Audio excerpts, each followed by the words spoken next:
Ano po marerecommend nyo na scooter para sa tulad ko? Gusto ko sana mag-aral, magmaneho motor, yung pang beginner po, girl, ako. Dati ang kadalasang sagot ko sa tanong na yan ay tatlong scooter lang, pero ngayon apat na.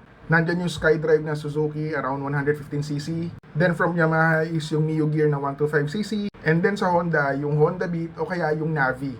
Hindi sila nagkakala yung tatlo, pare-pareho silang magaan, mababa, tipid sa gasolina, at syempre, mura. Kung gusto mo talaga ng pure scooter feels, yung tatlo pagpipilian mo, yung SkyDrive, Gear, tsaka Beat. Kasi automatic din naman si Navi, kaya nga lang, para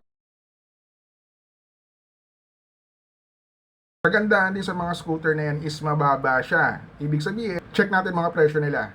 Si Mio Gear around 79,400. Si SkyDrive Sport is around 72,900. Si Honda Beat naman is around 74,400. And si Honda Navi naman is, tama ba to? 58,900 pesos lang.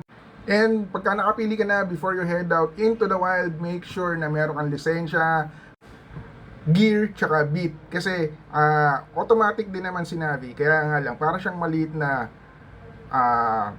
motor, para siyang maliit na